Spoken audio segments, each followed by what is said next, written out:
Hello, welcome to R&R, where bad media from the past needs a beating, and I've gotten a lot of requests to do this video over the years.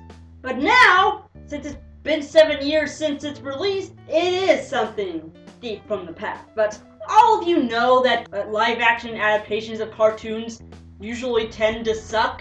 And what better example for me to prove that than M. Night Shyamalan's biggest bomb, The Last Airbender. And I cannot believe that this piece of shit movie is almost as old as my review show. As you would have guessed, it's obviously based on the popular cartoon series Avatar: The Last Airbender. But however, the name was quickly changed to simply The Last Airbenders, simply to not get confused with that James Cameron movie of the same name that we all know of. M. Night Shyamalan, as many of you know, had a pretty successful career at the beginning with The Sixth Sense. However, it was kind of veering towards the direction of mediocrity, and he was actually phasing out the horror thriller type of movies to basically a cheap cash-in. What a twist! So to speak, like this one. But of course, he didn't really want to sacrifice a few things to make it all add up.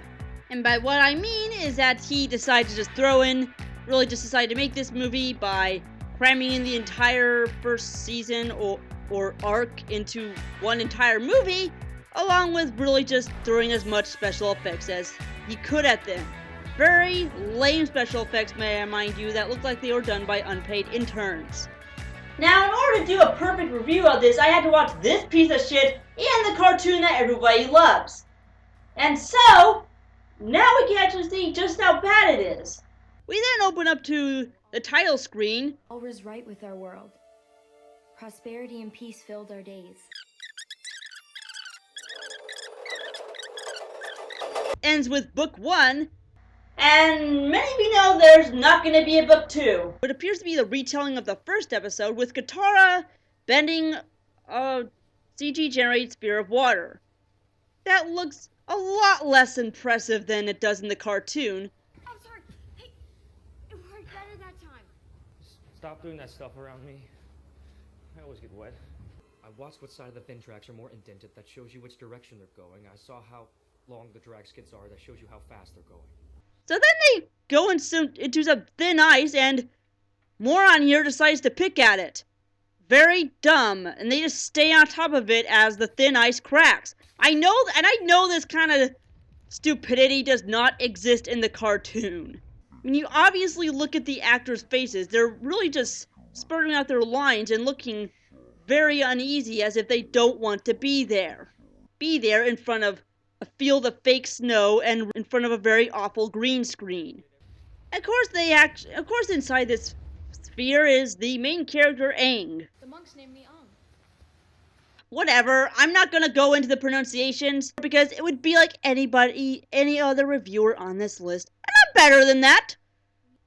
They take him back to his village, which, surprisingly, he's in very thin clothing. I bet he's not even freezing to death out there. Yeah, I know it's an igloo, shut up. It wasn't very smart. I was just upset. And then after some more boring exposition, the Fire Nation invades the miscast Eskimo village as they search for the Avatar. You're scaring these people. Who are you? What's your name? I don't need to tell you anything.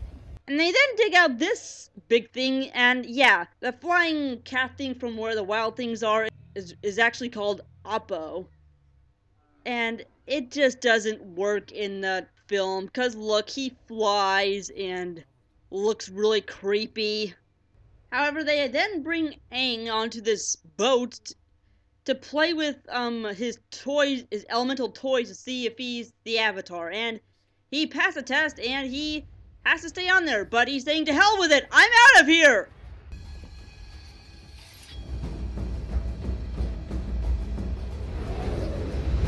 Oh no! The special effects department were too lazy to sync it up on time! Yeah, and then he escapes the ship by using his hang gliding stick that he just pulled out of his ass and returns to Appa. See what I mean? How terrible it paces out when you cram huge story arc into an 80-hour movie? And then we get this awkward transition to the air temple. Is it okay if you tell me your name? monks named me Ang. Oh, just now you pretty much introduced yourselves? We were like, how long? Seriously? The pace, see what I mean when the pacing in this movie is shit? And he's completely unaware that the place is obviously deserted until he comes across a field of skeletons. I left a few days ago. The Fire Nation knew the Avatar would be born into the air nomads. So they exterminated all the air nomads. You're lying! Aang realizes that he's been trapped inside that ice sphere for too long, and many of them he recognizes may have been his friends. I made it for Because the audience has no idea who these characters are that we have never even seen. Like this guy, for example. Why should we actually care about this guy? Who is he? And he just grieves by turning himself blue, and he talks to this Aragon? Yeah. See what I mean? We are never told about this dragon he talks to. Yes, I know they talk about it in the show, but not here. So if someone is going in there and they've never watched the show, how the hell are they supposed to know? It's just there for no reason. Because it's in each and every episode in this they have time to explain such a complex story. Here, it's a complete mindfuck! And then the Fire Nation tracks him down, and most of the actors in this are not really big name actors, probably because many of them just signed off on it, believing that this is going to come to shit, which it was. And they actually have a new little general. The banished prince. Let's offer him lunch. He's actually played by the pizza guy from Spider-Man 2. Oh! Fire Lord has banished his son, the prince. Now, I know a lot of people have bitched about the racial miscasting, but I'm not going to go into it too much because, like many other filmmakers who try to make adaptations, it's merely just a crash grab and they just don't really care. No one is taking anybody away. She's a vendor. Oh no, she splashed us! How horrible! And then they come across of earthbenders imprisoned in a camp by the Fire Nation. Okay. If they're earthbenders, why do they need to be imprisoned on dry land? I'm serious. They're in a camp surrounded by dirt and cliffs. You have no chance to escape me, carpet bender! Oh no you don't! Look! I'm fucking on the stuff that I could use! You're a fucking dumbass, you know? Ha! Not with me up against you! You're stuck! Oh! Ah! I'm awesome.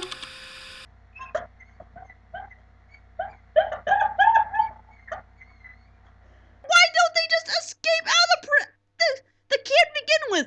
What, has the Fire Nation basically been putting fluoride in their water, dumbing them down, making them subservient, and too stupid to even bend? And to further point this theory out, Aang actually tells them to pretty much stand up for themselves and bend elements. Earthbenders! Why are you acting this way? There's Earth right beneath your feet.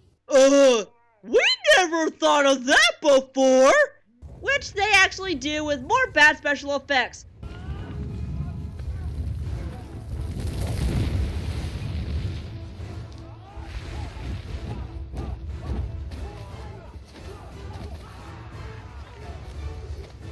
It's time for Buffed, Beautiful, and Bitchin', the at-home workout. Because as it turns out, I was right, they've lost the knowledge to bend. Because their teachings of elemental bending were in scrolls kept away in a safe that was locked up. The Fire Nation took this scroll from a member of your water tribe. Okay, why didn't you just throw rocks at it at the safe to break it open with your fucking earthbending abilities? And no, I'm not gonna let this thing go! Aang actually meets another earthbender at the other air temple. Yeah, who are you? Okay, I have to ask this. Why is he dressed as an air nomad? Seriously, if the Fire Nation killed off the air nomads, why would someone from the Earth Nation pretty much dress up exactly like an air nomad? Since the Fire Nation was trying to kill them off. I mean, you're pretty much a walking target! That's like a Hasidic Jew walking around Nazi Germany! After this exposition, he shows Aang his past incarnations as an avatar. That's when I accept my role as the Avatar. But when everyone bowed, I didn't bow back. But it's not long until the pizza guy shows up and actually kidnaps Aang to pretty much hold him prisoner to where he can't bend any elements. But of course, Katara's brother comes sneaking into the complex, dressed up as a kabuki actor underneath a wagon for some reason, and then frees Aang, and here they then travel to the Northern Water Nation, where the brother actually falls in love with a princess he's just met, and we don't even get to know her. All the characters in this are bland. I must assign a guard to be with you at all times, Princess. Your presence is our inspiration. I'll do it. That's me, I'll be her guard. Nothing will happen to her. There is a very spiritual place. The city was built around this place. But we must hurry. Aang later goes into the cave where the moon and water spirit are housed in glowing goldfish to meditate with Aragon again about how to bend the other elements besides air. Use the ocean. Show them the power of water. Go. Do this now. Yeah, but it's not long until the pizza guy actually comes into the meditation cave and kills the moon spirit. This was the reason I was born. Yue, please don't. You don't know what will happen.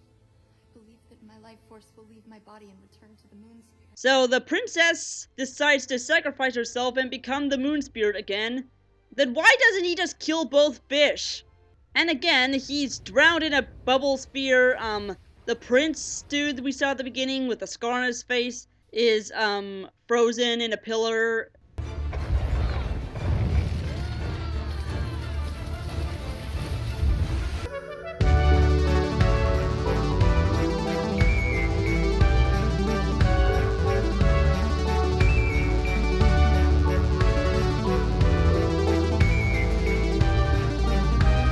Yeah, blah blah blah, bad fight scene, bad fight scene, bad fight scene. And then we get the biggest bullshit victory we've ever seen. Take a look.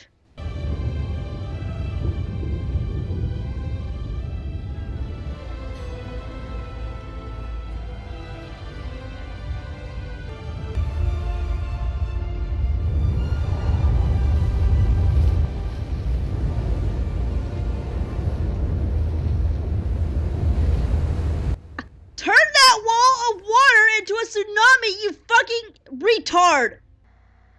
Seriously! Look at that! You're stupid! Dude! You can just drown them in that! And you know he just puts the wall water down and the ships just turn away! We're even showing turning away after it's putting down!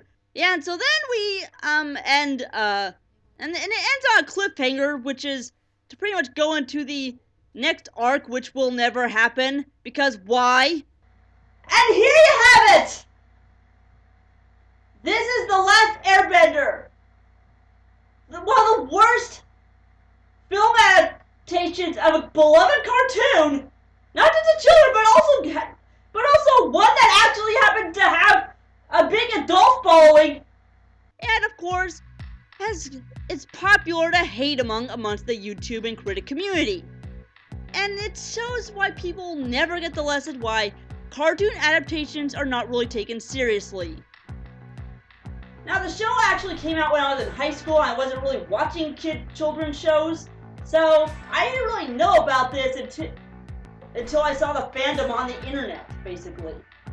So when this came out, I basically was not stoked, basically, because I really didn't know about the show, and thus, since I know it's basically a live-action adaptation of a cartoon series, I immediately was street smart enough to know that it would suck. I was right!